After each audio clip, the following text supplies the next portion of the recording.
So good evening, folks.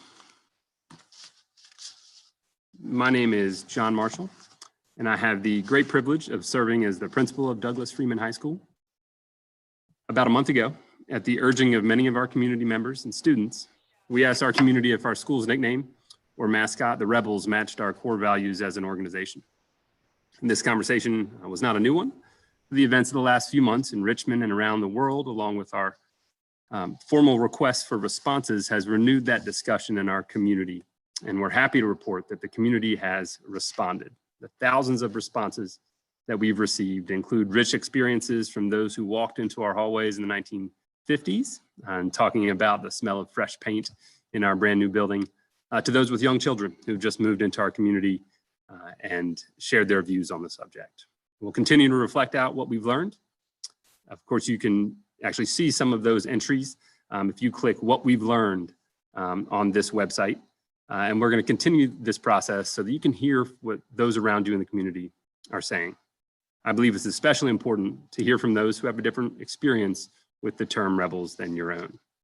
In fact, that's just what this evening is about. And it's my job to welcome you to this Freeman Family Forum, a panel discussion on the name Rebels, our mascot and nickname.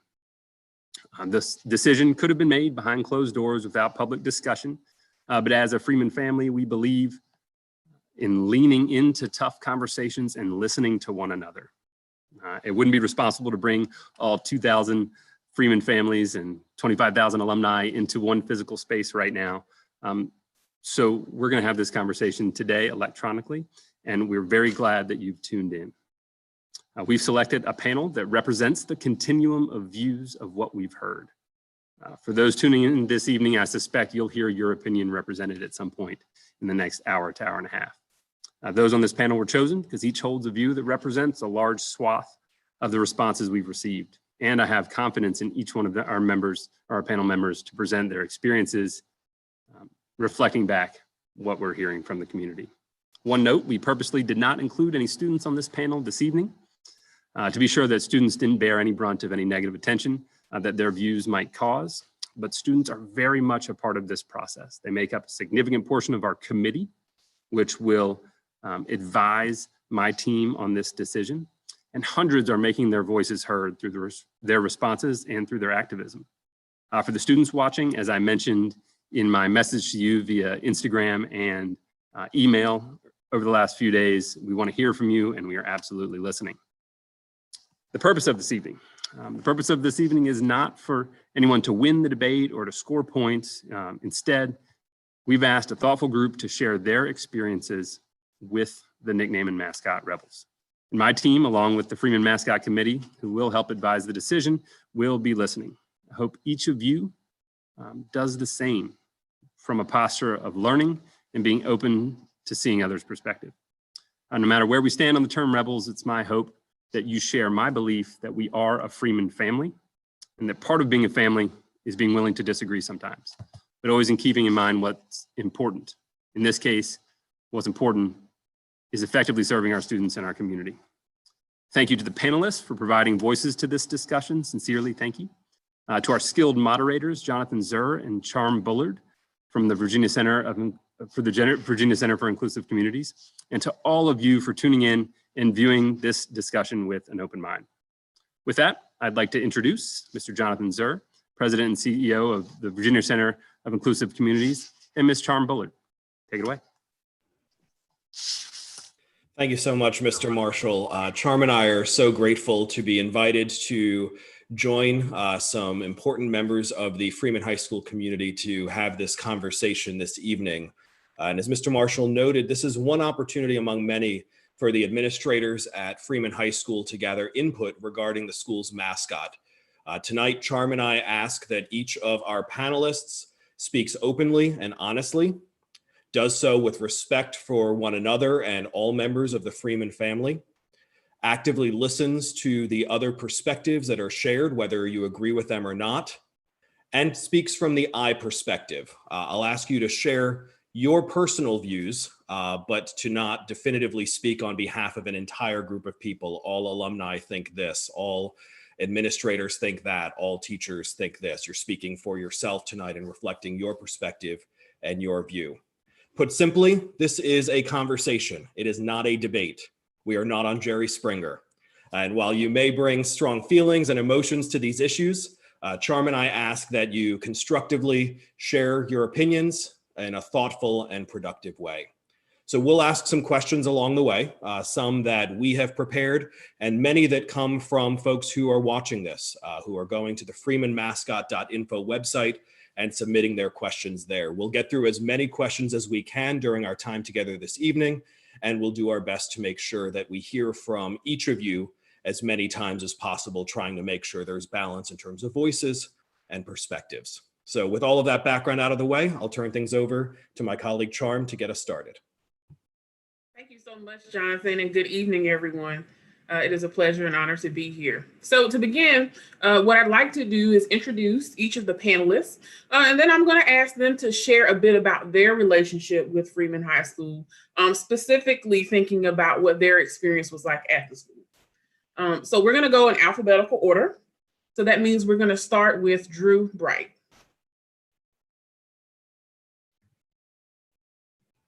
And Mr. Bright, you are muted. If you can unmute your computer, we'll get the unmuting awkwardness out of the way to start off our conversation tonight. All right, is that better?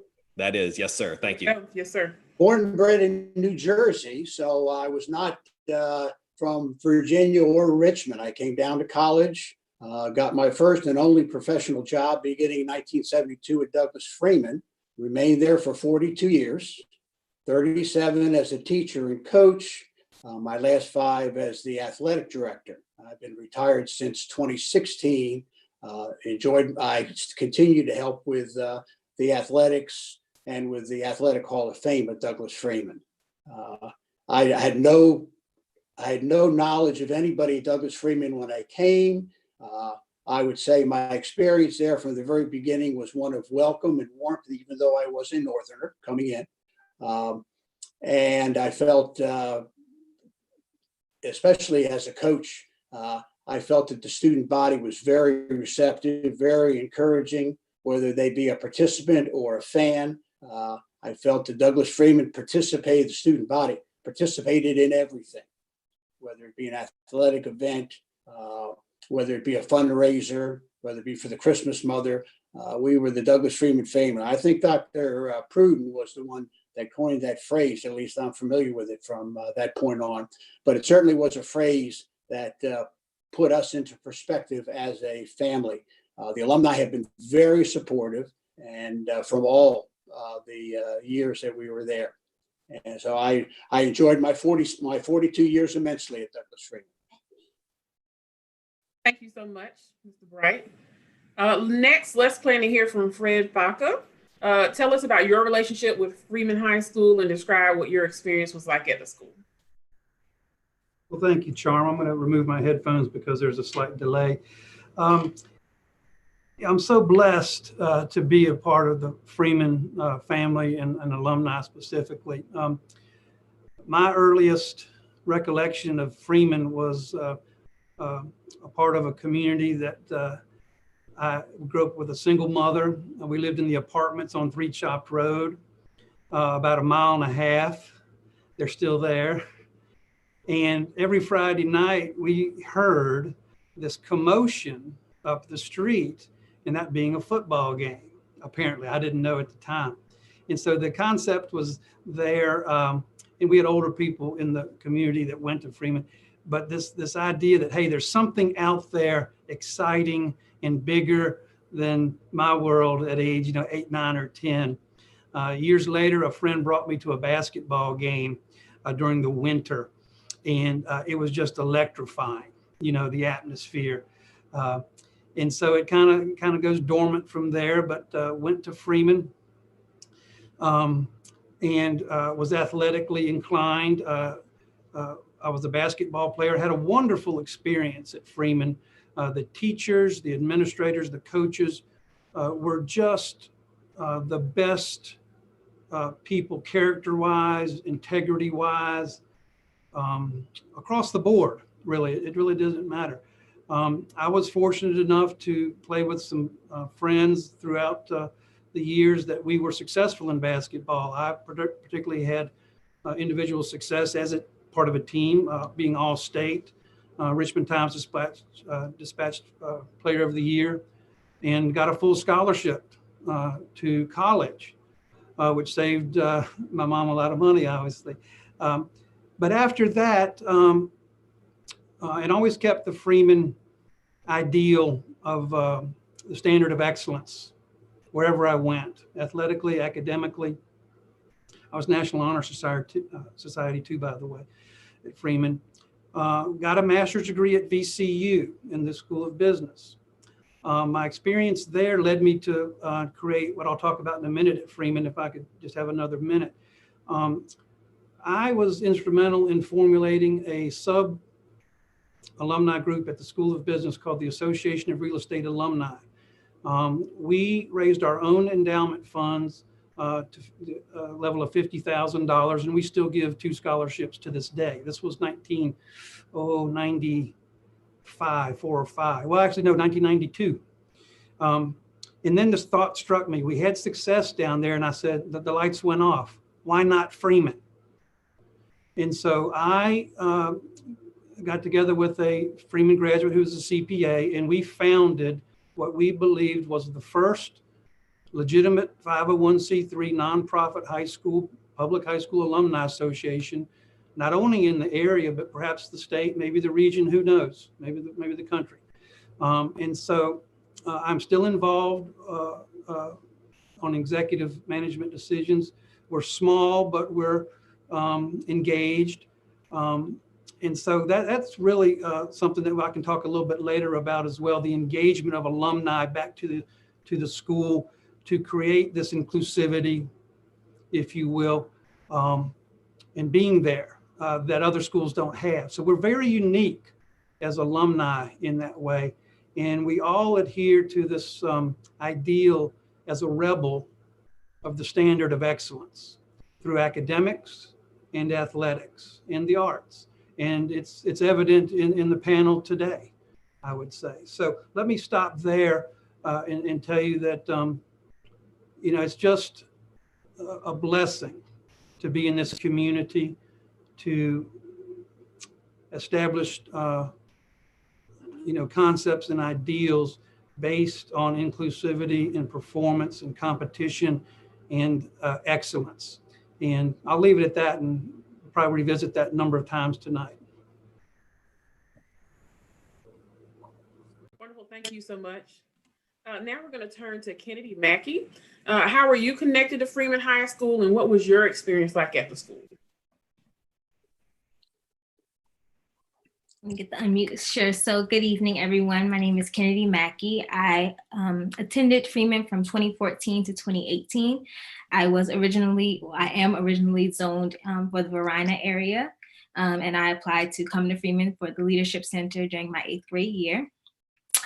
During my time at Freeman, I was a part of We the People through the Leadership Center. I was a part of Success, which was a mentoring organization that Mr. Marshall, who we heard from earlier, actually created at the school to aid with students who were having a harder time than some of us with academics and social and cultural differences within the school. I was very instrumental in our school student demonstrations in 2018 during the nationwide protests against gun violence in schools. And so that's something that I'll hold dearly as I remember my time at Freeman. After leaving Freeman, I went on to Spelman. I'm there now. I'm a political science major and philosophy minor. I was quick to answer the call when Mr. Marshall called about being here tonight. I will always make sure to be here when it comes to Freeman and when it comes to the inclusivity at Freeman, to make sure that we always have room to grow and that we are taking those opportunities where we have them.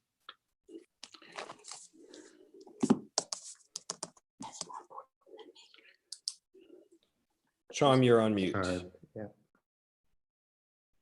Thank you. Get that mute awkwardness out of the way. Thank you so much, Ms. Mackey. So we're going to turn next to Ed Pruden. Again, what's your relationship with Freeman High School, and what was your experience like? I think I first of all relate to Freeman as a parent because all three of our children graduated there. Our oldest daughter began attending Freeman in 1987. Our youngest graduated in 2006. And I had the wonderful opportunity to serve as principal from 2000 to 07. And somebody was going to Douglas Freeman from our house for 20 years, from 87 to 07. We've lived in the Freeman community for 3 decades. Neighbors, friends, folks at church, this has been our school.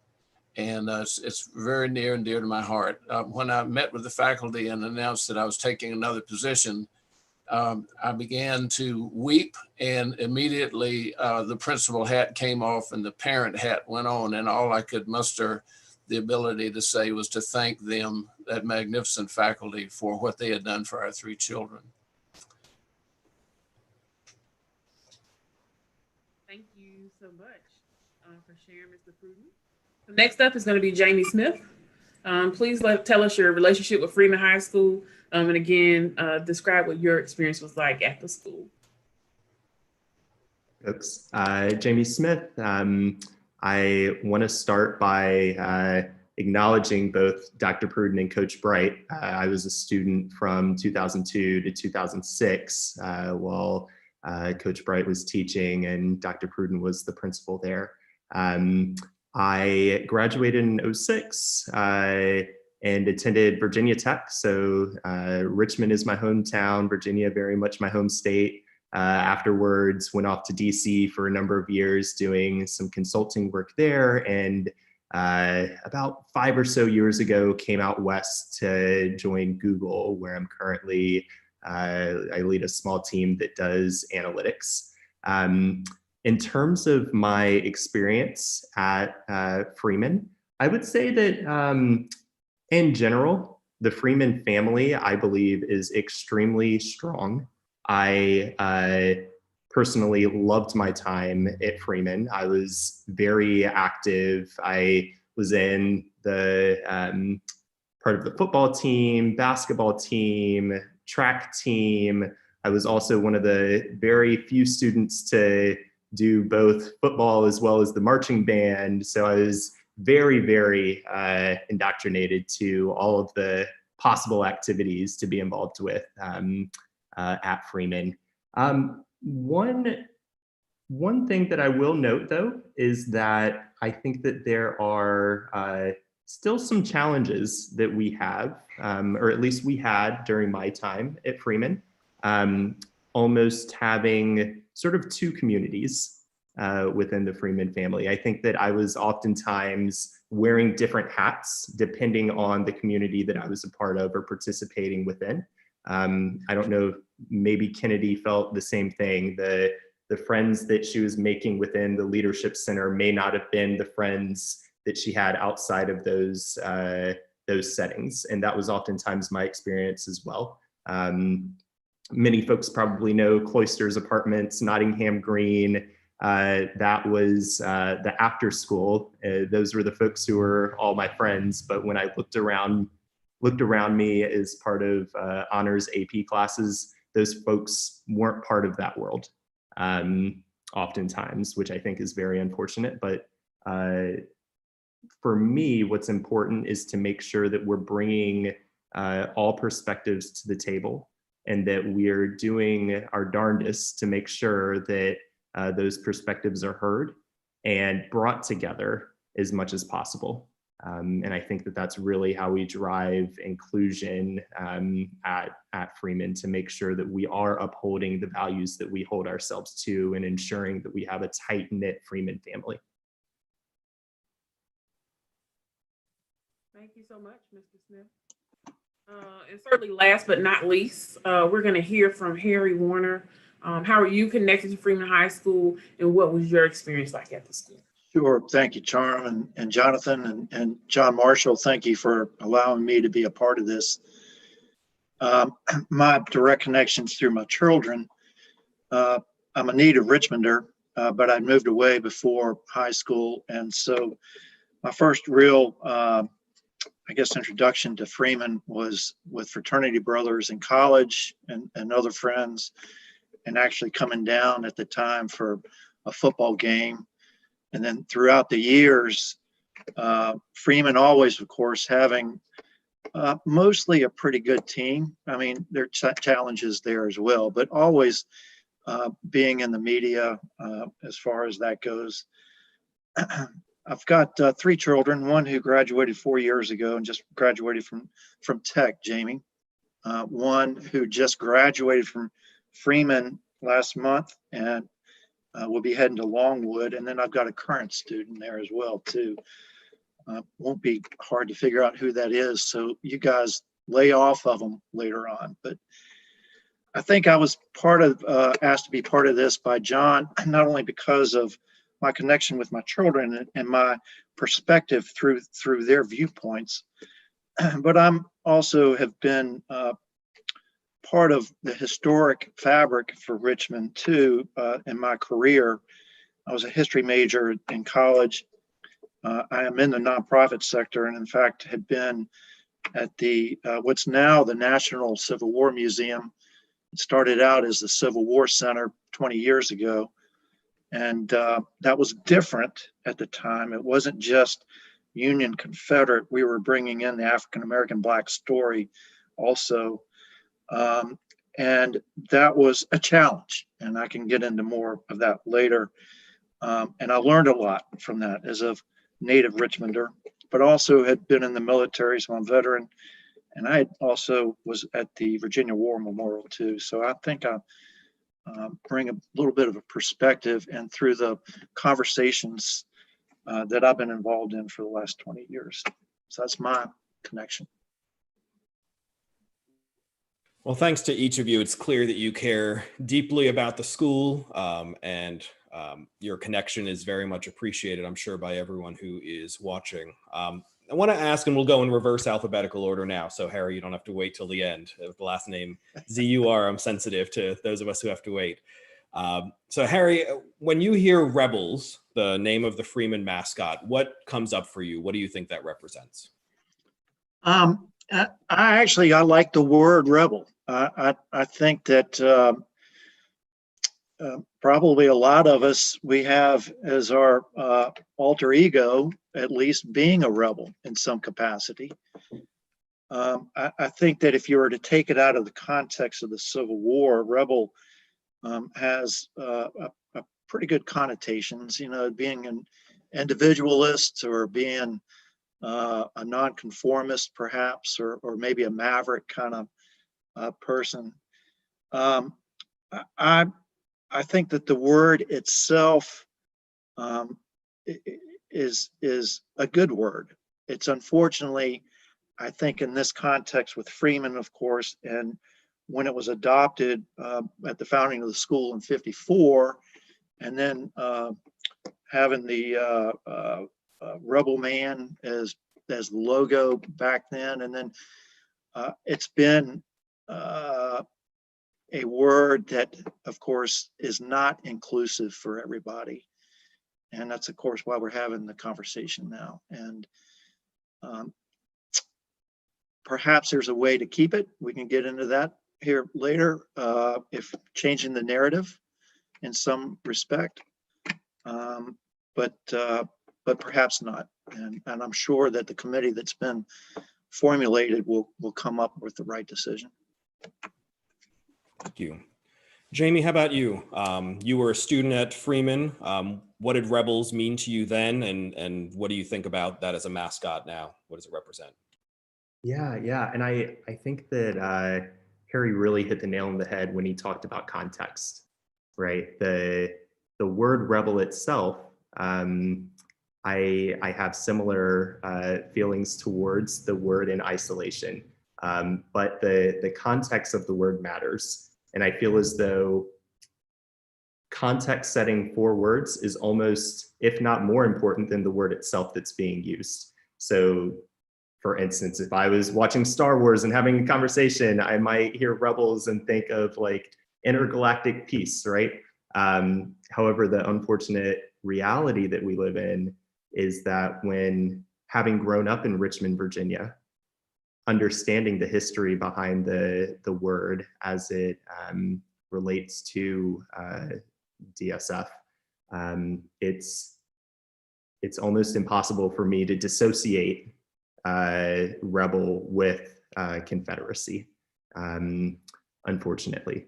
That said, I won't claim to not have done some rebel rumbles back in my heyday, but it was always kind of this lingering feeling, if I were to truly reflect on it, what is it that I'm representing when I go out to the football field or I step on the track? And I'd almost have to do this, like, I'm not going to think about it too hard, because there is like such a strong spirit towards the school itself, right? Like we really did have great school spirit while I was there, and don't want to detract from that. But for me, it was always this like disassociation that I would have to actively go through to say, look, when we're talking about this, I'm representing the school. I'm not representing what this word means in the historical context. And I think that that's unfortunate that students would have to do that. But that's it in a nutshell. Thank you. How about Ed, as a principal and as a parent, what did you think about Rebels as a mascot when you were directly at the school, and how about now? Honestly, I came to Freeman following 28 years in Richmond Public Schools and had been principal of 3 schools in the city, including Thomas Jefferson. So I had the opportunity over the years to listen to Black Richmonders talk about living in the capital of the Confederacy and monuments and names of schools, mascots, and things like that. And I honestly was uncomfortable with it, but I also had a sense that an attempt to start the conversation we're having now 20 years ago would not have been productive. I had a sense that Freeman was a wonderful school. Its logo and its mascot was tied up with its ethos of intensity and pride. It's a strong school. There's great pride. The teachers teach hard. The students work hard. We worked hard. We played hard. It's a serious school with high standards for everybody. And so I tried to use the word family rather than the word rebel whenever I could, just because I was more comfortable with it. Plus, I thought it was good for the culture of the school. We had lost boys from the Sudan.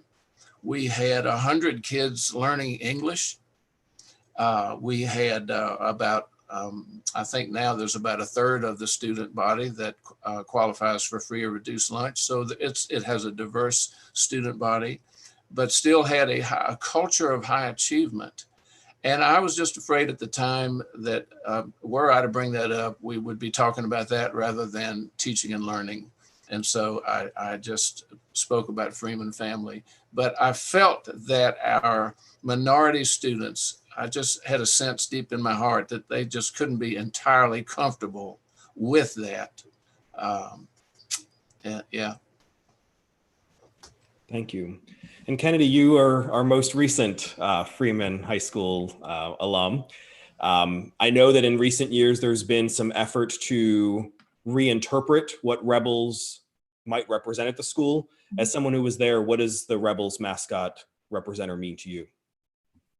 For me, it's pretty simple. It's just that the word rebel, for me, represents a time and a place and a people who would have in no way been comfortable or an advocate for who I am today and what my reality is today. And so there's nothing that can be done to make me personally comfortable with that.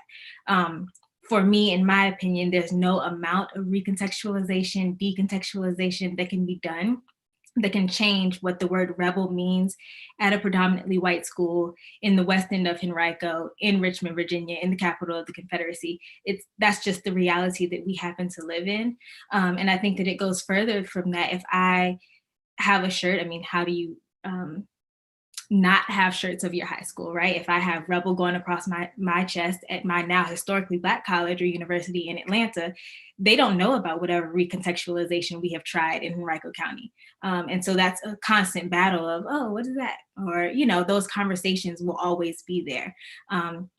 And so for me, rebel, I understand that there are other contexts and other definitions for the word, and there are definitely some positives of it. I just think that we have to be honest and truthful about the reality that we live in, and the fact that here today, rebel means rebel, and that's just the final part of it for me.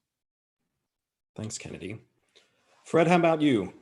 What do you think rebels means? What comes to mind for you when you hear that? Well, I'll go back to the broader, more inclusive, diverse definition of rebel, as opposed to the myopic, and say that we're all rebels. And to echo Harry's sentiment, it's a term of freedom. I can't imagine a world without rebels, in a sense, because we are free to speak up against oppression, a status quo that may be unlawful, and those things. So rebel, to me, has evolved almost completely. And so the context issue, Jamie, that you brought up is interesting. I wonder if the outside world is the issue as opposed to the halls, if you will, of Douglas Freeman. And I can understand that because it's a lot of pressure outside.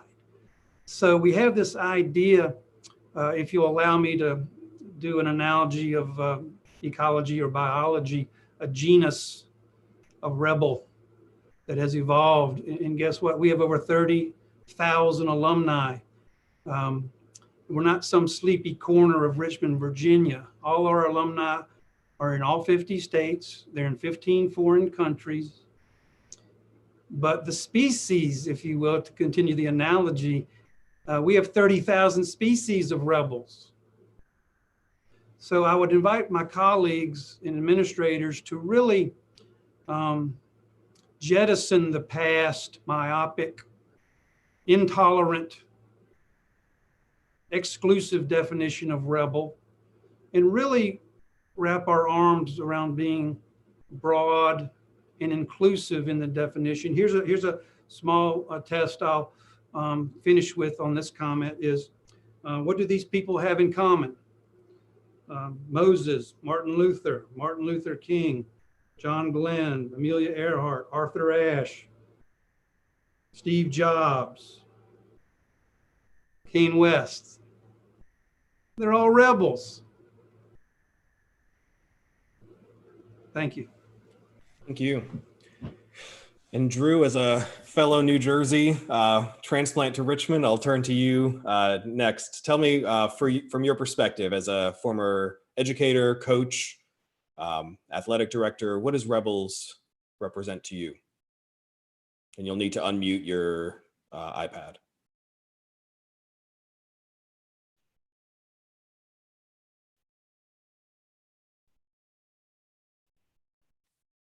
Am I on?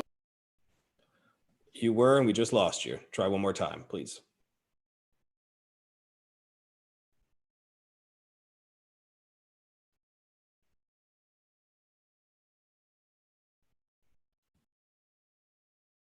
Nope. There you go. Nope. We lost you again. How about now? Yep, we got you. Thank you. There you go. What does rebels mean to you, sir? Well, certainly the 2020 rebel is much different from the 1972 rebel. If you go through the halls of Douglas Freeman today, there is no mascot. I think we don't have a fight song. We are very much the DSF interlocking and script rebels. That is the two things that we have. And certainly the Freeman family is a moniker that everybody in the building echoes. Intensity and pride, we picked that up in the middle 1980s. And many of our athletic teams have picked that up as a moniker. So I think Douglas Freeman has worked hard to rid the obvious symbols that are most objectionable. And we have fought a number of fights. We fought the central office over several issues that we felt very strongly in as a school, and sometimes succeeded, sometimes did not. But I think our 2020 rebel is different. Now, again, everybody's going to have their own idea of things, but we do not currently use or practice any of the things that were very prevalent back in the 70s, 80s, and 90s, maybe, Jamie, even when you were there. We still had the rebel man and things like that. They don't exist anymore. They're not on any sort of apparel or anything like that. So I think we've worked hard at trying to adjust. I hate to use the word modernize, but to recognize that the rebel needed to be updated and needed to be adjusted to the realities of the time. And Douglas Freeman is certainly, when I came in 1972, we were very homogenous as a student body, and we are certainly not that way today. And yet I would think both Kennedy and Jamie hopefully would think that their experiences, whether they be athletic or academic or social, and they might move from one group to another. I think that's probably true of most people. We all have different groups of people, different groups of friends, depending upon the situation, whether it be athletic or whatever. So I think Douglas Freeman has worked hard to modernize what their idea of a rebel is. Thank you. Charm, you want to ask the next question? Yeah, I sure will. Thanks so much, Jonathan. So the next question we want to pose to the group is, how does the Rebels mascot help Freeman High School? And to start, I'm going to ask Ed to share.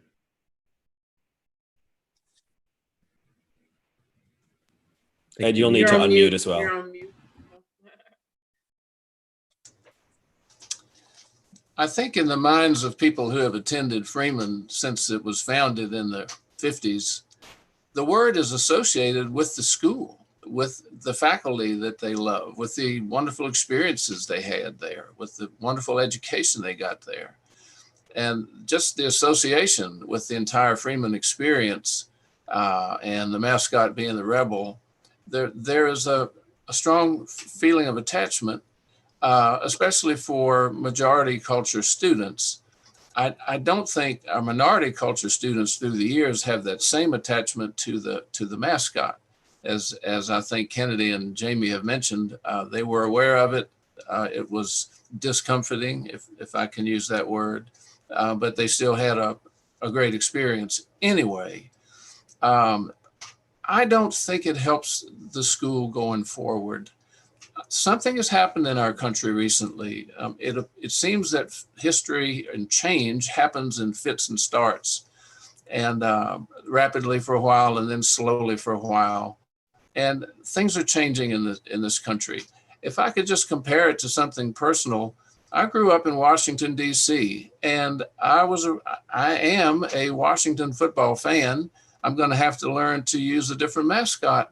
But nobody ever named an athletic team in disparagement of their mascot. They tried to pick something that showed the values and culture of the organization. And if you ask any Redskin player or fan over the decades what the moniker meant, they would say courage, the will to win, cunning, all the good qualities. And yet, when I listen to Native Americans on television say, I am more than a mascot, it is offensive to me. To me, it rings in my ear like the N-word rings in other ears. I have to respect that. And it didn't mean that to me growing up. I've had to learn and understand that it means that to other people and to respect that. And it's an adjustment. And I think the same thing for our community. Though, for those of us who haven't felt, let me put it the other way, for those of us that have been able to identify with the term rebel, it's kind of difficult to imagine what it's like for those that couldn't, but I think we need to try and respect and be open to the change that is happening around the country now, change that has been building for a long time and is kind of quickly coming to fruition. Thank you for sharing, Ed. Next, I'm going to have Harry have an opportunity to share. Again, the question was, how does the Rebels mascot help Freeman High School? When I hear the word mascot, I'm thinking of an image, of course, some graphic design or something like that. More than just the word itself.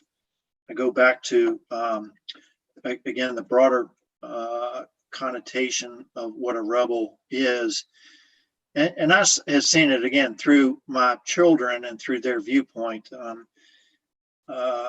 Being able to follow their own path, so to speak, and not being necessarily directed, being supported. And, as Ed had said, and I guess coined the term of a Freeman family, I've seen that as a father, very much so, particularly in a lot of different instances. And the care and the support to help get my children through has been incredible. But they've been able to find their own path and to be able to do their own thing. And so it's not like that they're being constricted into what everybody else expects, to include me as their father. Thank you. Jamie, do you have anything to share connected to how does the Rebel mascot help Freeman High School? Yeah, how does it help the high school? I think that there is a general association that many folks feel towards the mascot that brings alumni together in terms of the majority groups oftentimes. And to speak to that feeling of inclusivity for those majority groups, I think that it is sort of a rallying cry across Richmond, understanding that you're part of the Freeman family, part of the Go Rebels chants. But I, at the end of the day, Harry, you mentioned imagery, and it's tough for me to, again, disassociate understanding the historical context, like that Freeman man, or gosh, I can't think of the rebel man who is a Confederate soldier, wounded Confederate soldier with a bottle of moonshine. Like that's, again, the imagery that I think is drum up by myself and many others, probably in Richmond, when they think of the rebels, even though we do our best to disassociate it with that legacy. I don't know if it's really possible because it's so ingrained in the Richmond culture. So I don't know if I really gave you a positive spin on that, Charm. But. Thank you for sharing. And again, it's all about you all's experience. And so we're just grateful and thankful we'll have a chance to hear from everyone. So what I'm going to do is call in the next three folks. And then after this, we'll transition. We'll continue with questions, but it'll just be open. You don't necessarily have to go person by person, but we'll finish out the rest of this question with that cadence. Again, the question is, how does the Rebels mascot help Freeman High School? And so I would like to give Kennedy an opportunity to respond if she'd like to.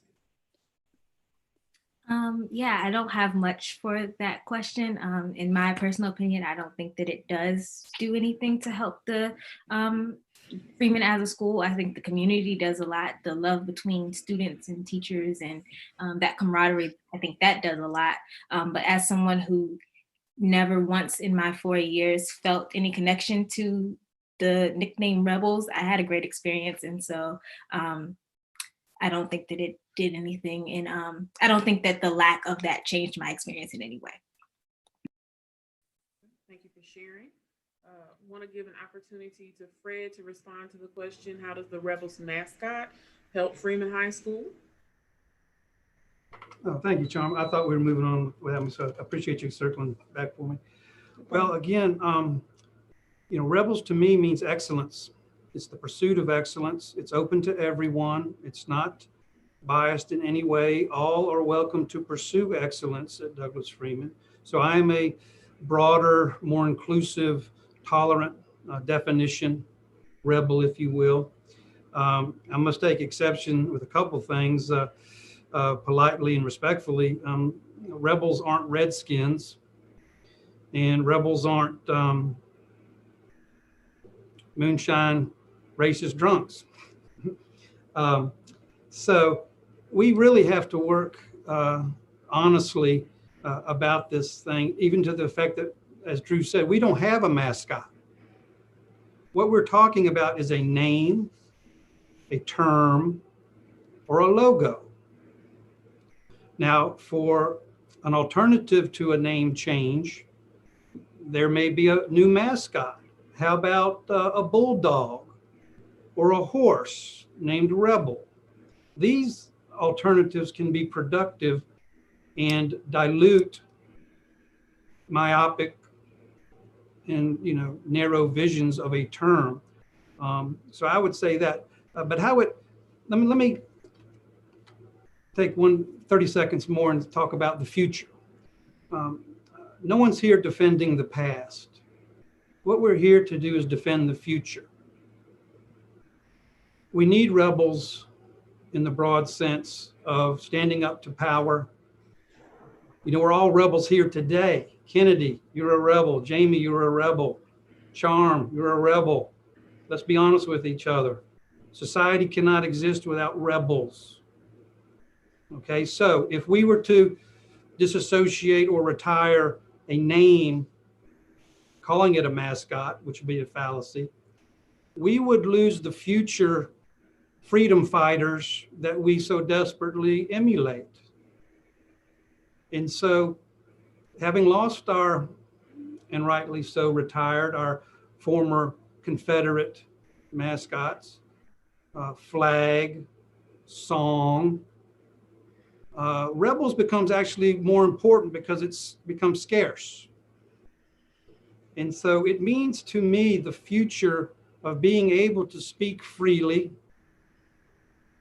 to talk truth to power. And if left alone, the Freeman family, who has demonstrated evolution on their own, free from government coercion, intervention, I think the future is very bright for the next iteration of Rebels. Thank you. Thank you, Fred. The last person, certainly last but not least, is going to be Drew. And again, just as a friendly reminder, after we give Drew an opportunity to respond to this question, we are going to shift our format a little bit.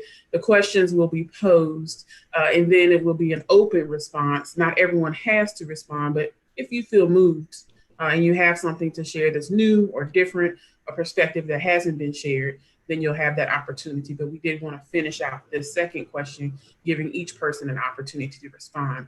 So Drew, I'll repeat the question just in case. How does the Rebels mascot help Freeman High School? Well, I'm not going to go over what has been said before. I agree with just about everything.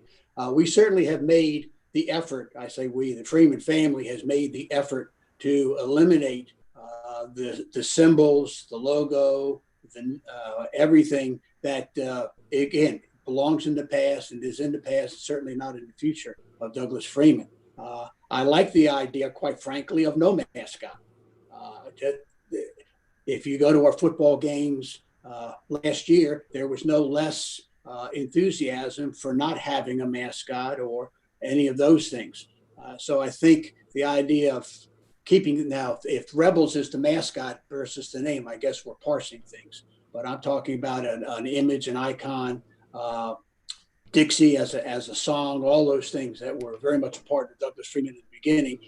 They're not a part of Douglas Freeman in 2020.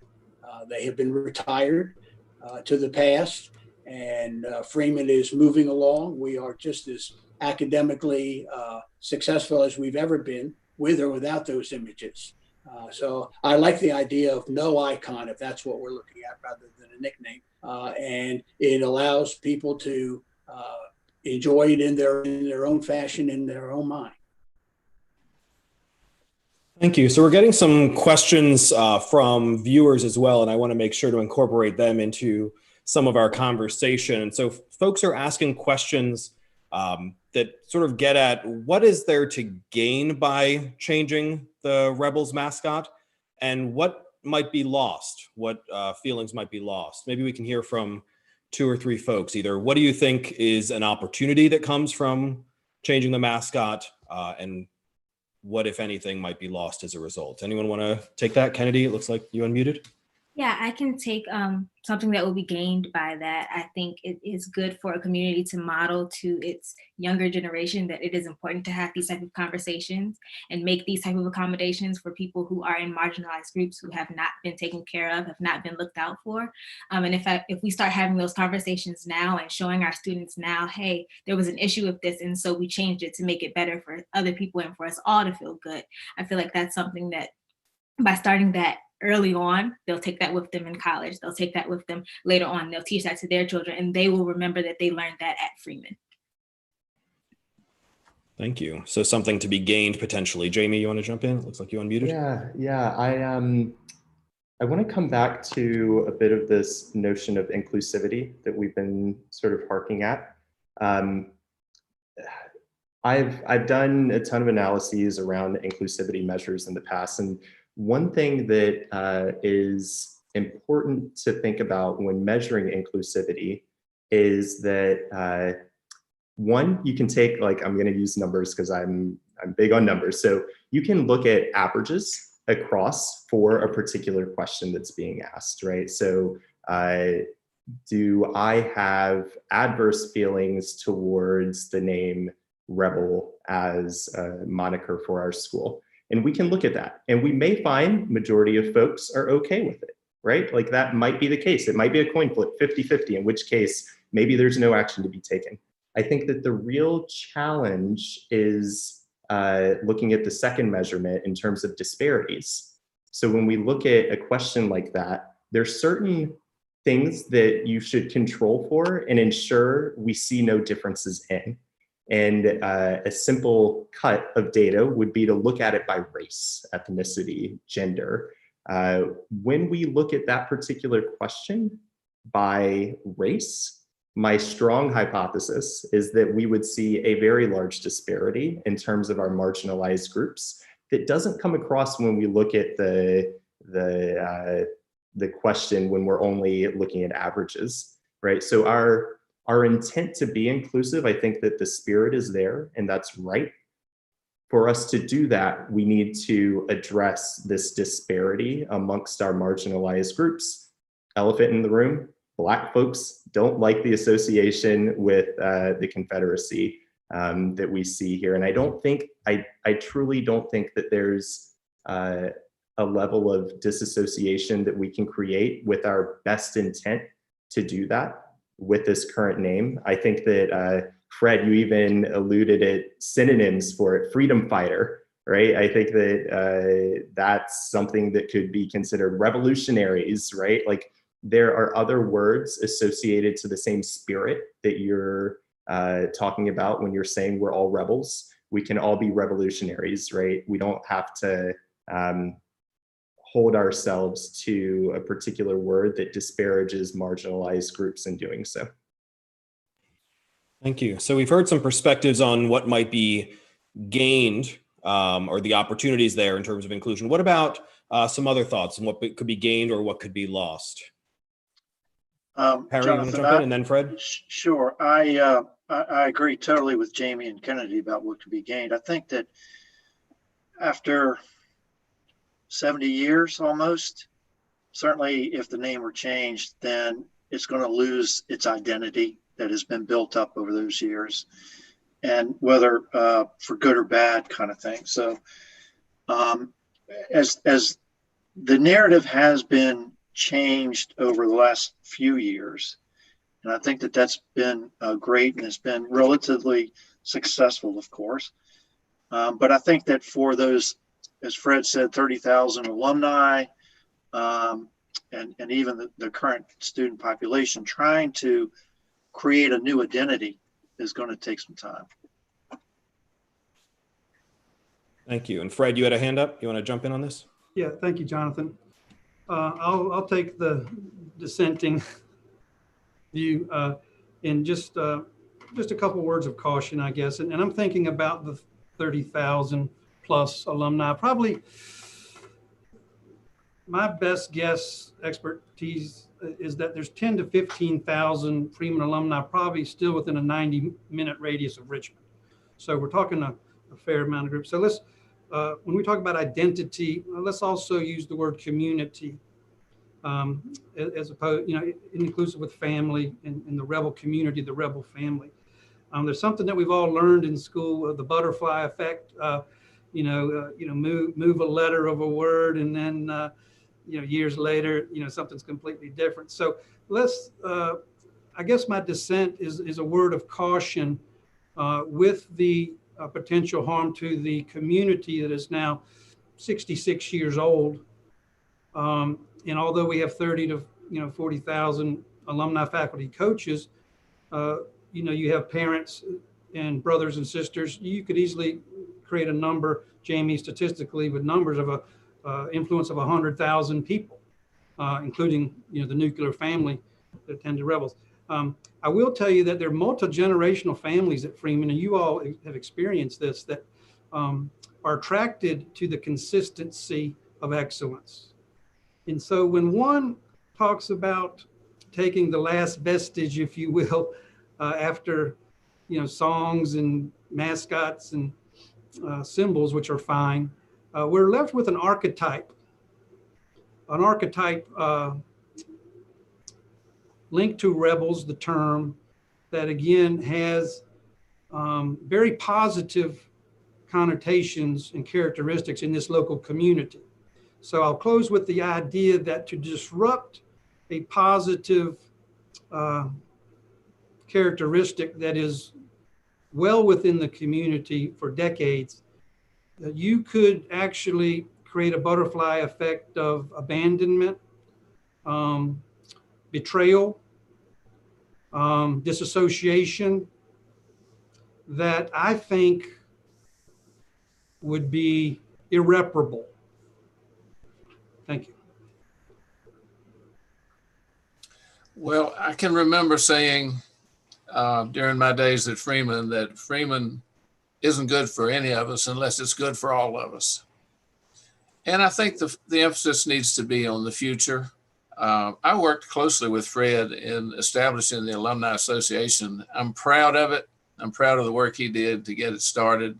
He was the key driver. And it is unique, and it's wonderful. It's powerful.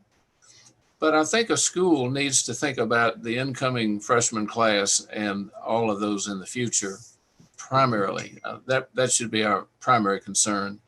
And about a third of the students would be uncomfortable going forward with the word rebel being associated, being across their chest on athletic uniforms. They just would. And even if it doesn't make us uncomfortable, those of us for whom have more positive associations with it, I think we need to understand that. And so once again, if it isn't good for all of us, it isn't good for any of us, because we can find something to put across our chests that everyone wearing the uniform can be proud of in the future. Thank you. Thanks for all of the responses to the question.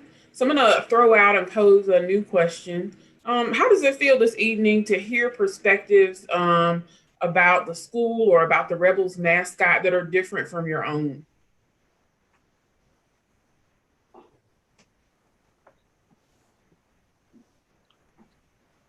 Yeah, I'm happy to. Nope. Coach Bright, are you going to jump in? Well, I think one of the things that makes Douglas Freeman the strong school that it's been is the acceptance of diversity. I think our leadership center, our sports teams, I think that I felt anyway that there was no one that who was silenced in terms of what they felt or what they wanted to say. So I've had no problem hearing the discussions. I don't think any of the feelings are surprising, again, given the time period. So it's something that happens at Douglas Freeman on a regular basis, I think. We sit down and we discuss things, listen to opposite points of view, don't always come to a conclusion on things, but I think it's a place where people are encouraged to give their opinion of things. Thank you. I think Jamie was going to share. Yeah, I was just gonna add that I hope that this is modeling sort of civil discourse, being able to hear differing opinions without getting riled up kind of thing. I hope that we're displaying that, and that's certainly at least my feeling in having this conversation. And I think it's important for folks to understand that everybody's passionate about the future of Douglas South Hall Freeman and ensuring that we are providing an inclusive environment for our students. And I think that it's healthy debate, although we're not technically debating, healthy discussion to have. So I very much appreciated the differing views that we're sharing here. I will say, I don't think that it's the views are surprising. I think that these views are the ones, as Principal Marshall alluded to, the voices here represent swaths of folks who responded to the poll. So I don't think that there are any major surprises in terms of the things that I've heard.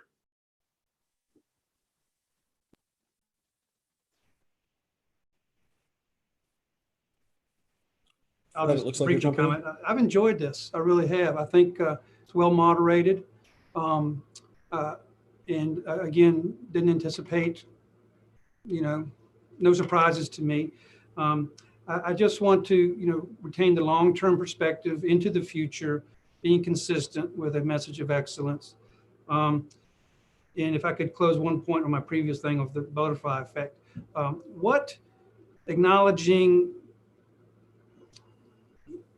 there's several ways to acknowledge discomfort and anxiety over a name. Removing the name may be one. Alternatives for a name change may be more engagement from alumni into the mentor program, maybe a tutorial program, maybe an assistant coaching program, those kind of things. One risk, and we have to be very careful, and it goes back to the negative butterfly effect, is if we're removing the rebel name because of a racist connotation to some people, and I don't deny that it may exist, and I think it comes more from outside than inside, but you risk candidly defaming or smearing 30,000 people of being racists. And so why did they change the name unless they were racist? And so it's a very slippery slope there. And so I would counsel that we should take all effort and means to arrive at a solution to keep the name. And that's what I've gotten from this discussion tonight. Thank you. We also have some questions from the folks who are viewing, and we appreciate folks sending things in. If you haven't done so, Freeman Mascot.info is a place to be able to submit your questions. There's some questions about contextualizing the mascot in terms of what it has been to what it is now. So some folks are saying, doesn't that change? So taking out the actual mascot, taking out the logo, does that then imply or demonstrate that there's a problem with it? And others who are asking about the history of the school in general, and so the creation of the school, things like that. Does that shape or inform how you view this issue today? I wonder if anyone can speak to that a little bit. Yeah, Harry? Yeah, Jonathan, let me, from my perspective, I think that rebel could be, the narrative could be changed in a couple different ways. Fred had kind of alluded to one. I would have done things differently, perhaps, when Rebel Man was taken out of as a personification. And I think that what had happened, I know that it's tough because you're trying to kind of split the middle, if you will. And I think that perhaps the school would have been better off, instead of just getting rid of one, is to create something else at that time, whatever that might be. I was doing some reading this afternoon, and I know Kennedy, maybe even you, I guess you were there at school when apparently there was a push for a lion to become the new mascot. And of course that didn't go anywhere. And unfortunately there was a reactive push back to bring the Rebel Man back as the mascot. But I think that Rebel, if it's recontextualized in a way, as we have discussed, with a broader definition, broader context, there's some, somebody had said something about even the Revolutionary War. I think, the colonists, they were rebels. And I like what Jamie said about Star Wars. I mean, that's just got some really cool thoughts behind it. Kind of, you just see the lasers going off and everything else. But Rebel by itself would be very tough, I think. I think going back to maybe what Fred was saying, of coming up with something else. I'm not sure if naming it a rebel would work, but you're going to qualify the word somehow, make it an adjective. And so that it becomes the rebel something. And then that way you can create a mascot from that and still retain the name. And of course, put out a total narrative about what that means. I mean, it could be any number of things, but it's qualifying Rebel with something else. Other thoughts on that? Yeah, Kennedy. I can echo what I said in a few, I guess it's been a few minutes now, in that for me personally, I don't think that there's a level of recontextualization that is sufficient. I personally feel as though the identity of a student does not lie in the mascot nickname or whatever of any school. In elementary school, I was a tiger. In middle school, I was a falcon. And apparently in high school, I was a rebel. And I guess at Spelman, I'm like a jaguar, although we don't say that. And so for me, that had nothing to do with the experience that I had. And when it comes to the conversation of making sure that we are almost putting what my understanding is, I'll say that we are putting the feelings, emotions, and comfortability of students, current students and future students on the back burner to protect the emotions and camaraderie and pride of the 30,000 alumni, which I am now apparently a part of. I don't think that the feelings of the alumni outweighs the future of the school and all of the alumni that are to come, all of the lessons that there are to learn. And I think that it says a lot to be ahead in this conversation rather than being retroactive later. I think that, like Dr. Pruden said, talking about the Redskins, that was just this week. Why not do it now while we're in this wave of change, rather than being consistently looked back and saying, well, Freeman had a chance in 2000, Freeman had a chance in 2015, Freeman had a chance in 2020. I say just go ahead and do it, because I can assure you that the conversation won't end. So that's my feeling. Yeah, I might also just add that over the years, we've tried to dilute or reduce the association with the Confederacy, right? We've gotten rid of Dixie, we've gotten rid of the Rebel Man, but diluting is not eliminating, right? And I think that it's tough for folks to make the disassociation when we haven't completely eliminated that feeling in the Rebel word itself. And just like one thing, I promise I will not think that if we change it, that the 30,000 alum are racist. I don't want that to come across at all. And maybe the last acknowledgement is that cultural change is tough. It is very, very difficult, right? I think that letting go of something, regardless of what it is a challenging endeavor. And I think that in times of change, it is something that happens. Maybe I can quickly reflect on like an interesting thing that happened to me at Freeman. So my freshman year, I was able to get the Most Improved Player Award for basketball. I don't know if Most Improved is necessarily a great thing, but I had improved the most.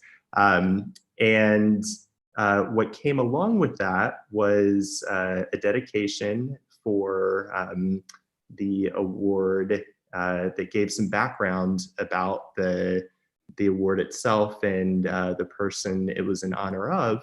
And this person had traumatically passed away. And I think the James River had drowned, and their family had taken it upon themselves to make sure that their memory lived on through this award. But as part of that, the reason for it was in protesting busing that was occurring at the time. And for those of you who don't know, that's when we were going through desegregation, they would bus the colored students into the school. So it was tough for me to tie those two things together. And I think that we've come an incredibly far way, but the culture change then, I know that that's an extreme. Desegregation is a large thing, but there are going to be folks who are resistant to change, and rightfully so, right? That's the way it's been for so long.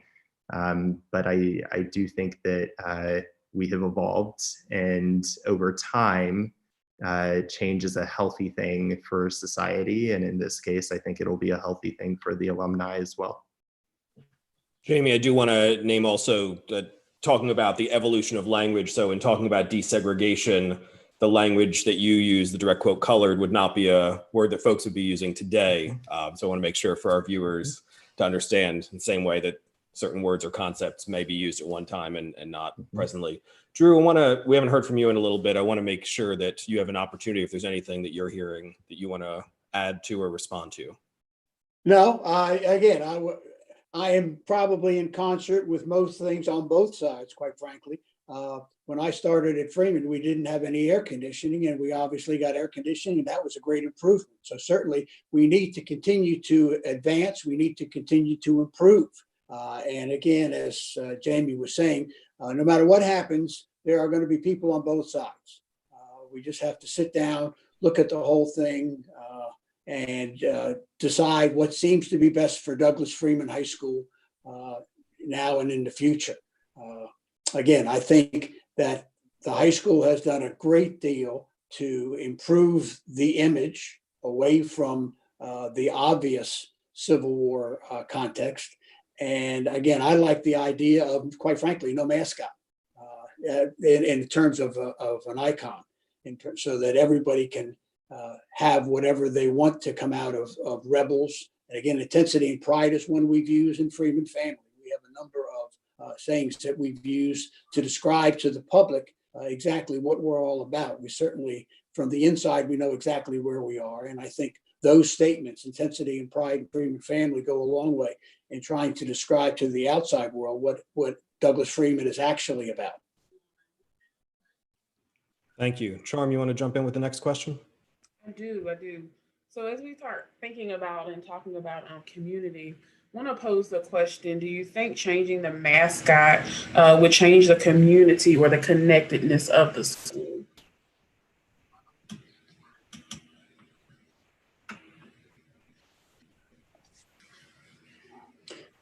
Well, I will say certainly, again, there are going to be people on both sides. There are people that are going to be, if there is a change, depending on what the change is, I guess, there'll be people that are very pleased with the change, and there will be people who will be not pleased with the change. And I think when you make changes like this, if you do, that's just, you understand that's a price that's going to be paid. and you just have to decide where the greater good is in those sorts of things. You're not going to please everybody. If you stay exactly where you are, you're not going to make everybody happy. So I think you really have to, people with good intentions, with good hearts, have to sit down and look at the entire situation of Douglas South Hall Freeman High School, and they have to make that decision. It's not going to be easy, and you're going to have unhappy people no matter where you go on your decision. As soon as you announce something like this, that you're looking at this, people are going to pick sides. People are going to have their feelings on this, and depending upon the eventual solution to it, that's where they're going to be. Thank you. Fred, did you want to jump in? Yeah, thank you, Jonathan. Well, we are in the heat of the moment. There's no question. The change is occurring in this country at a rapid pace. That does not mean all change needs to happen during this period. Thoughtful, reasoned change is one thing. Following a activated herd, stampeding may lead us to somewhere we don't want to go or enjoy in the future. So the grass may not be greener in some respects. I don't think there is a resistance to change. To address a couple of my colleagues, I think the community realizes that, in the data is there, that we have been able to change under the name rebels, using the expanded definition, the liberal definition, the inclusive definition. And our track record is clear, academically and athletically. There's no deleterious effect of the name rebel on anything that we really have done. Now, granted, there's some feelings at stake, but it doesn't seem that it's affected performance versus division or state academic metrics, if we've all looked at those. Douglas Freeman is still a statewide leader and has been for decades. So if we are asked to explain why we want to change, and we are consistently coming back to emotion in the heat of the moment, I would ask, why now? Why not 24 months when the smoke is cleared and clearer minds can prevail? Would be one aspect. While we work on alternatives, maybe it's the bulldog named Rebel, maybe it's the racehorse named Rebel, to address the link with icons and imagery. And so I think the butterfly effect, and I'll share with you, I got a call from a prominent alumni. I won't name names, but quote unquote, if they change the name, I won't set foot on the campus again, and they'll never get another dollar from me. And so that's an extreme. But if we're going to use extreme feelings and methods, we have to look at the whole, bell curve, if you will, of outcomes. And this community has supported this school for decades. Among many changes and evolutions, they will continue to support the school with changes and evolutions under the name of Rebel. But I feel confident we can arrive at alternatives. And so that's my comment on that. Thank you. So I noticed several people unmuting. I thought I saw Ed unmute. I also thought I saw Kennedy unmute. So I want to give folks that opportunity if that is what I'm reading. Dr. Pruden, go ahead. Thanks, Kennedy. Well, we all live in the context of our community, and I still read the paper. Maybe some of you do too. And I read in the paper fairly consistently that among all the changes that are happening in our state and city and nation, two local schools pop up frequently, and it's Lee Davis High School and Douglas Freeman Rebels. And it's just a context I don't think we can escape, really. I have appreciated over the years the attempts by the student body to expand the word rebel to include those that King George thought were rebels during the Revolutionary War. And I just think that though right now we're living at a time in history, a time of change, I think the majority community is beginning to have a conversation that they really haven't had. Things are being discussed that you didn't used to hear about, white privilege, and things like that that have been uncomfortable and avoided. They're now being talked about by people who didn't want to have that conversation. And I just hope that Freeman won't be the last school to come into the 21st century.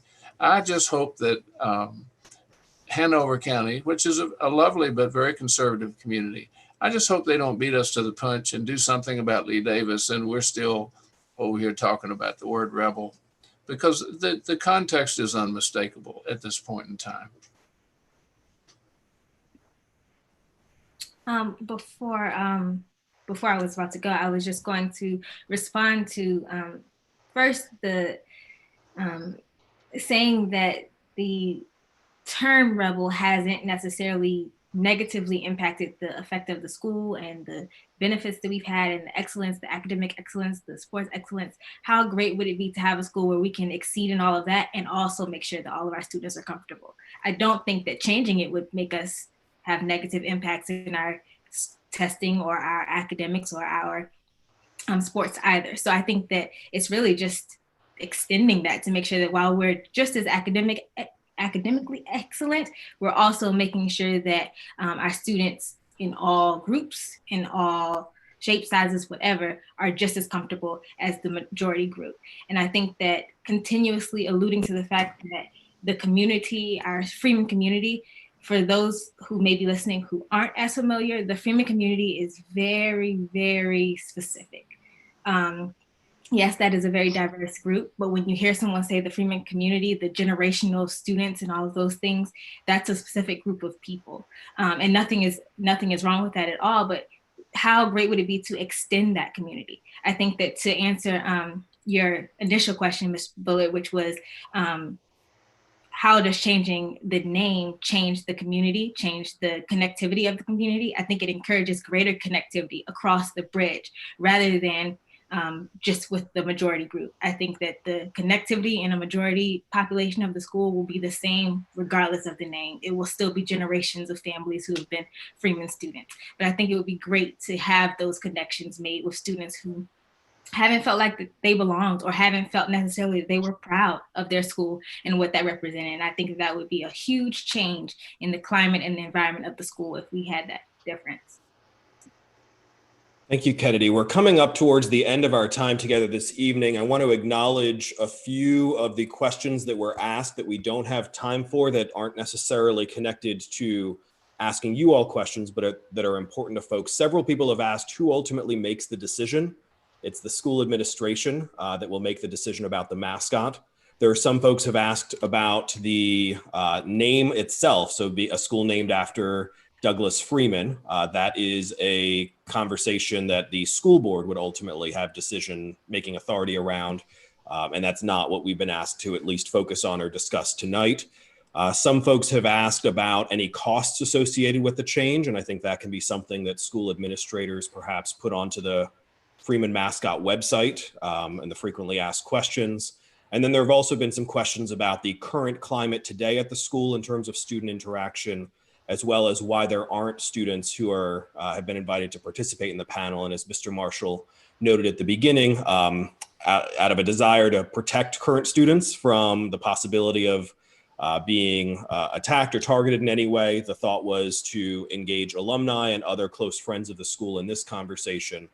But we do have current students who will be providing support and guidance to the administration as they go through the deliberation process. So I wanted to acknowledge those questions. As we wrap up, I'll give each person a chance to respond, maybe sharing one hope that you have for Freeman High School going forward. It's clear that every person who's on this panel cares deeply about this school.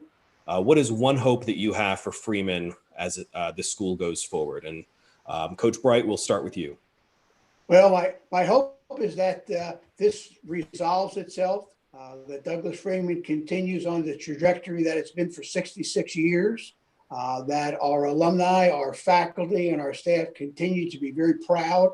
And when you hear the name of Douglas South Hall Freeman, you stand up just a little bit taller and you acknowledge your small part in making Douglas Freeman what it has been over these last 66 years, the first 66 years. Thank you. Kennedy, you want to go next? One hope you have for Freeman High School. Sure. I, of course, hope that there's a resolution, like Coach Bright said, for this conversation. And I also hope that we continue to have these conversations, because this is far from the last one. There's always room to grow, like I said, to ensure that we are creating a community in which everyone feels like they belong, they are welcomed, and they are comfortable to do the best that they can do. Because at the end of the day, that's what high school is about, is making sure that you're comfortable, making sure that you are doing what's necessary to push you into that next stage of life. And if you're not comfortable there, there's no way that you're necessarily going to do that to the best of your ability. Thank you, Kennedy. Harry, what do you think? One hope you have for Freeman High School? Well, my hope is that Freeman continues to keep beating deep run on the gridiron. That's no, in all seriousness, my hope is, and I think that it's very ingrained, is that Freeman continues just to have that family atmosphere. And I think that we've shown that this evening to be able to have these tough conversations. And that's what it really comes down to be able to do. As a family, not everybody's always going to agree. I was on a similar Zoom last night, and somebody equated it to a family at Thanksgiving dinner, you know, and you get all kinds, don't bring up politics, don't bring up whatever it might be. Everybody's going to have a different opinion. And I think that as we continue to have these conversations, as Kennedy said, and continue to have that family atmosphere, I think that regardless of the outcome, that Freeman will be successful. Thank you. Jamie, one hope you have for Freeman High School? Yeah, I think it's a lot of echoing what others have said. I think to Kennedy's point around increasing inclusion across the school, making sure that to Dr. Pruden's point, if it doesn't work for some of us, it doesn't work for all of us. I'm sure I butchered that saying. And also that we've done a good job at modeling how to have tough conversations, and that folks continue to have tough conversations. I think that people are more accepting of having these conversations nowadays, and I hope that folks continue to do so. I think that those are a few things, and that we continue to be deep run. Thank you. Some points of agreement there. Fred, hope you have for Freeman High School going forward. Well, I'm so excited to be a part of the group and talk about Freeman in the community. It's just it's so deep. And when we talk about evolution, it's real. And so my hope would be that we can find or allow the freedom to evolve naturally within a consistency. And I'll close with this comment. You know, consistency is attractive to people over time because it means you stand for values even though you evolve. And again, I'll go back and close with this. The standard of excellence that our administrators and teachers and coaches and fellow students have built over 66 years is under the name of Rebel. And that is a broad, inclusive, open definition of the term, and it's open to all. It's not exclusive to any. And the standard of excellence does not exclude anyone. Everybody is welcome to pursue the standard of excellence. Thank you for having me today. Thank you. And Ed, will ask you to wrap up one hope you have, and then Mr. Marshall will come back on and offer some closing comments. All schools have a culture that's built over time. The way I describe it is something's in the bricks. And what I know is in the bricks at Douglas Freeman High School is intensity and pride. And I also know and firmly believe that whatever decision is made about this matter, that Freeman will always be best described by Freeman family. Thank you. Charm and I are so grateful to each of you for your commitment, for your candor, for the care that you have shown for these issues and for one another. And Mr. Marshall will give you the last word. Well, I just want to say thank you to first and foremost our expert moderators of this conversation and for lending your expertise, Charm and Jonathan. You all are skilled, and we really appreciate your time and working with us here. I want to say thank you to the panel for the care and time you took into this conversation.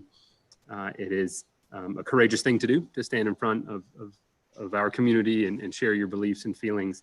And I respect you for doing that and appreciate you doing that. And this conversation exceeded even my expectations, which were high, knowing each of you and your abilities to communicate how you're feeling. This conversation is so important. I do think that school symbols matter. I know that school culture matters, to Dr. Pruden's point, and community matters, which is why we're taking such care in making this decision through events like this, by getting feedback from the community and taking our time with the committee who will advise my decision. The next steps for those that are watching, we will be announcing kind of the committee that's been formed separate from this panel, the committee that's been selected to help my team and myself make this decision. I'll be announcing that, and we'll put that on the freemanmascot.info website and probably link to some social media if I know some questions are coming regarding that. So that'll come actually tomorrow. And then we hope to share our decision after thoughtful deliberation early to mid-August, so that we will have some resolution on what we propose the next steps are at that time. I want to close with answering, I'm not on the panel, but answering Jonathan and Charm's question regarding a hope I have for Freeman, and that is that we remain a Freeman family throughout tough conversations that we're having. And that we look back at some point in the next 65 years at this moment as one that brought us closer together as a Freeman family, where we were able to model this type of conversation and grow even more united as a community. Because a strong, united community, a family, is a powerful tool, a powerful vehicle for building learners and leaders, which is exactly what we aim to do in our building. Thank you so much to everybody that's involved, and everybody have a pleasant evening.